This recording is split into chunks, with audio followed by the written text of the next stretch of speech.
বলতে খারাপ লাগে, নতুন একটি দলের নেতারা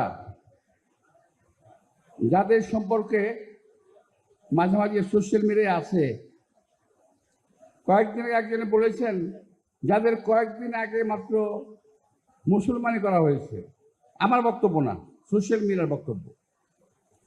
তারা কথা বলেন আমাদের নেতা তারেক রহমান সম্পর্কে। আমি আসার সময় সোশ্যাল মিডিয়ায় দেখছিলাম যে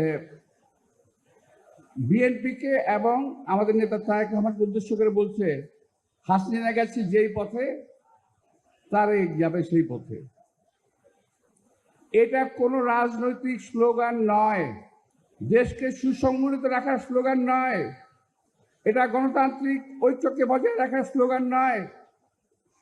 আমরা এবং আমাদের নেতা সবসময় এই সরকারের প্রতি সহযোগিতার হাত বাড়িয়ে দিয়েছে। অনেক দিক খাটো করে হলো, অনেক ছাড় দিয়ে হলো, আজকের জুলাই সনদ সহ বহু কিছুতে বিএনপি ছাড় দিয়েছে। তারপরও কালকে একজন বলছেন যে যদি এইটা না হয় তাহলে নির্বাচন হবে না, যদি ওইটা না হয় তাহলে নির্বাচন হবে না, যদি এইটা না হয় নির্বাচন হতে দেওয়া হবে না।